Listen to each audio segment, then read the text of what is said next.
it's time for me to introduce our next guest. Grant, if you want to connect.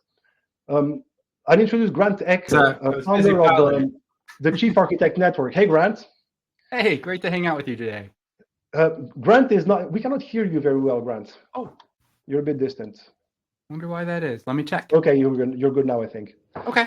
So a quick intro on my side. Grant is the founder of the Chief Architect Network. He's not only a good friend, but he's also, I like to think of Grant as a top thought leader today in the EA space. You must have seen him at several EA events or CIO events. That's tens of events per year. And he also has great experience as a chief architect in Fortune 500 companies like Walgreens and Danaher, for instance. Grant, would you like to complete the introduction before we shift to the conversation? Yeah, I think you covered it. One of the things I think is I really geek out about is running a chief architect network with my peers. And that's a lot of fun. We've got about 260 colleagues that run architecture practices of Fortune 500 size internationally. And we continue to build that out. And it's just been an absolute joy, really learning from folks and growing as professionals together. So if you happen to be listening and are a chief architect, go to chiefarchitectnetwork.com and apply to join us. Or if you're just interested in architecture leadership, follow us on LinkedIn and join the conversation. Let's jump in, Luca. Yeah, let's do it. And I told you I would introduce you to customers. I think this is a great way to do it. Yeah. I value your thoughts, Grant. That's why I wanted to have this first conversation with you. And one of the questions that is being asked to me a lot is, what are the priorities of chief architects in 2024? And I think you're in the perfect place to speak about it. Well, what are the priorities of chief architects in 2024? Well, I think we as chief architects come up with a pretty nice list on our own, but I think where we really shine is where we put that to the side and ask our CIOs, what do they care about? What are they trying to drive this year? And that to me is what differentiates us and allows us to be an outcome-focused practice. As you mentioned in your keynote, a lot of folks in architecture used to get confused, thinking that an academic focus or a process focus was the right approach. And that, we effectively as architects seeing across knew better than all of those executive stakeholders. I think a modern architecture practice really looks to the leadership to understand what outcomes we're trying to achieve and tunes our practice to ensure that we're going to be a big part of that success. So while I have my own list, kind of what I need to do to kind of sweep the shop floor, I'd lean into what my CIO is trying to achieve, and what often they're looking into is trying to quell the board's appetite and the CEO's appetite for data and AI and innovation, right? So data, of course, is the foundations that allow us to build a lot of these sort of, we'll say, competitive advantage AI applications. Certainly, we can all deploy the chatbots and the co-pilots and get some basic low-hanging fruit of capabilities. But if we want to differentiate, we have to figure out how to connect the AI ecosystem with the data ecosystem to provide differentiating insights. We also have a big focus from CIOs, particularly with some of the pressures in our economy on cost cutting. And that can come in the form of application rationalization, process harmonization, automation, RPA. It doesn't always have to be the newest toys, but it's about how can we get outcomes at a lower cost? How can we do the same or more for less? And I think one of the things we can provide as architecture is a look across to start to figure out, where are we doing the same things? Where are we duplicating efforts? Where could we start to create pattern libraries so that we're taking something off the shelf and using it again, as opposed to having to recreate each time to kind of create efficiencies for the teams that are deploying technology. Of course, I'd be crazy if I didn't mention transformation. We see a ton of folks trying to support digital transformation in their businesses, and we become a giant catalyst for that space, seeking to really connect across, figure out for each of these transformations, how is that macro scope going to drive the overall outcomes? Who needs to be on the bus designing the solution as well as supporting the change? And lastly, and not leastly, the key operational challenges we see. A lot of times the chief architect plays the role of the chief family counselor. And for us to be able to bring people together and kind of help them align on common outcomes and incentives, sort of the chief family counselor. That's right. That's right. I love the expression. Who's the family? The family is the CIO's staff. The other metaphor I like to say is we're the chief coach, which is really bringing across the technical community. So between that counseling and coaching, we hope to really smooth the ocean. And one last thing I didn't mention, which you did, Luca, which I actually agree with, is security. We have to do all these things in a secure way. So while it isn't usually the thing that we're trying to achieve at the top of the list, it's the how. So I wanted to bring that in as well. So you mentioned artificial intelligence. That's a trendy topic, and everyone, CIOs, NEAs are interested. You mentioned data. You mentioned cost cutting. You mentioned transformation, security. Yeah, I think those four are definitely top of the list. And then you mentioned counseling the family. And as promised, we're going to go off script, and it's more fun. And I'm interested in how many people do you talk to as a chief architect? What is your day-to-day life, and how do you make sure that you get respected and you can do what you're here to do? Well, I think I kind of break it into three categories. Focusing up to understand what outcomes we're trying to achieve. So I'm speaking to the CIO, I'm speaking to business leaders, I'm speaking to the C-suite, especially when carving out new innovation like AI, understanding what's important to the ethics and compliance group, what's important to HR, really understanding it and getting an understanding where it matters, because you can have conversations all over, but really, what is the scope that's new and different? What relationships do we need to make sure we have a comprehensive viewpoint? And then also connecting externally to be able to bring in those conversations, which is why I love the Chief Architect Network. The next is focusing across. I believe the chief architect is successful if they help the CIO and their team, which is our peers. Even if we don't report as peers, they are, right? This is really like the context of how we should be thinking about it. How do we help them win with their own people? So understanding what each of them is seeking to accomplish and how we can get them from here to there is incredibly important. So in order to do that, we have to have ongoing conversations with these folks and understand and build trust. So they'll tell us when what we're doing doesn't resonate. And certainly focusing across and beneath, I guess I should say, but beneath has a context I don't necessarily love. But the idea is, how do we empower the technology leaders that report to those top level leaders in IT and make sure their voice is heard, make sure we understand what gaps they see in what they're being asked to accomplish, and create a bi-directional conversation that aggregates common themes among the technology leaders and with common themes among the IT executives, and close the gap and sort of champion that. And that also indicates where in that extended stakeholder of subject matter experts and technologists, we need to deepen our conversations because they have a timely domain that's core to the success of the organization. I love the explanation, and that makes me think of, you mentioned artificial intelligence, and that's still, I think, quite a new topic. I mean, sure, ChatGPT came up a year and a half ago, but since then, I've seen so many programs launched by CEOs or CIOs, millions of dollars to just bring in artificial intelligence in exactly in all the processes of an organization. It's massive. I see that chief architects are definitely involved. I said maybe the pilots even in there. But how do you see that? How do you see chief architects and architects in general leading the race to AI? And really, I'd like to see the field experience there, and how is it difficult, and how do you overcome those challenges, Well, I think the chief architect is in a really great position as an interim or full-time permanent leader in this space, because we drive innovation as a part of our function. We understand and curate the business capabilities we have to solve.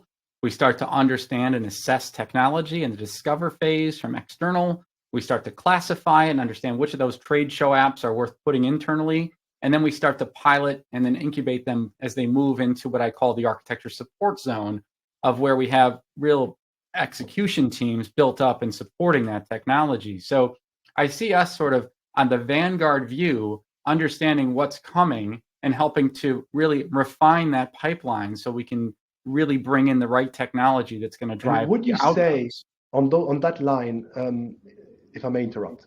Yeah, please. Would you say that the role of the architect is more on the planning transformation or executing transformation? Well, I think we really sit right in the middle. We are the bridge between strategy and execution. We help to articulate the business strategy into the key capabilities and the work stream: business, information, technology, process, right? I added business. It's really people, process, information, technology, and then start to incubate how that moves into information architecture, solution architecture, technical architecture, while bringing security architecture throughout. That's kind of how I see it. I think that leads to a natural transition, and I think many of the people connected to the conference today are also interested in the HOPEX solution, in Mega and the solution. So, in your view, what is the role of the architecture repository or the architecture tool when it comes to architecture and transformation? This is the exact same kind of thing we think about as architecture practices in the comments I shared at the beginning of the call. I think it's really important that we're looking at this tool that can do a whole number of things as a toolkit, a toolbox, and we don't want to grab a hammer when we need a screwdriver. So if we're going to be doing, digital transformation, then we might want to be using some of the, customer journey and process mapping to start to show how we're going from an as is to a to be, customer journey and process. If we're going to be doing, technical modernization and road mapping, well, where are we going to be changing? So we understand where we can map the current state today and then start to build a picture for the future state. And this is where some of the new AI capabilities in this tool really start to help us, because it can detect and understand the current state by what it's seeing in the infrastructure. That really reduces the amount of steps we have to take on what's considered low value current state work, which is necessary, because if you don't know where you are, how can you build a plan to where you want to go? So the first step is understanding where you are, the as is, and then moving to the planning or transformation. But you talked have to the be other really day careful here, because it's very easy to get lost in a sea of where we are. And that's one of the mistakes we get, is document everything, get the entire current state to the nth level detail. You really have to focus that on the pieces that are moving and get clarity there as the priority. Where you can get additional clarity, great. But this is kind of how EA can get bogged down, is we get too stuck in trying to get a perfect picture of how everything looks. As is, and the documentation and all the intricacies.